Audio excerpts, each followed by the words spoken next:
Stand by for the latest episode of the Biz News Flash Briefing. The latest news from the world of business and investments.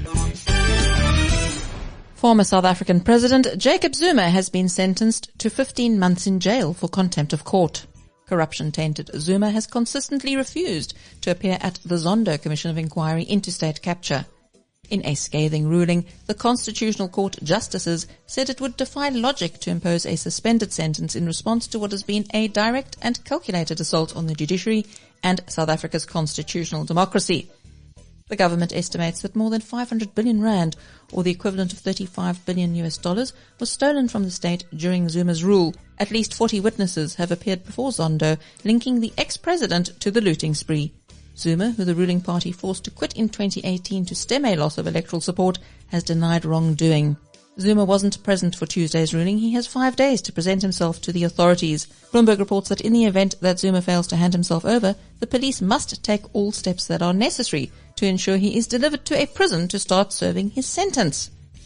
The severity of the third wave of coronavirus infections in Johannesburg and the rest of South Africa's commercial hub of Gauteng may be due to a comparatively low rate of previous infections. This is according to a study of samples collected from blood donations in South Africa's 9 provinces in January and May, which show that Gauteng had the second lowest prevalence of COVID-19 antibodies. South Africa's foreign direct investment inflows narrowed to 6.1 billion rand in the first quarter of this year from 16 billion rand in the fourth quarter of 2020. This is according to the central bank. EOH Holdings is suing its co-founder and former CEO, Bohbot, and its former chief financial officer, John King, for 1.7 billion rand in damages each. It is also pursuing several other former executives.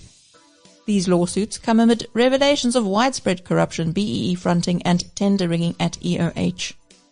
EOH has been struggling to rid itself of the history of widespread corruption at the company, including kickbacks to win lucrative tenders. That was your Biz News Flash Briefing. I'm Jackie Cameron for Biz News. For more on those and the other big stories of the day, visit biznewsradio.com. You've been listening to the Biz News Flash Briefing, bringing you the latest news from the world of business and investments. Subscribe to Biz News Radio on iTunes, Spotify, Amazon, or by visiting biznews.com.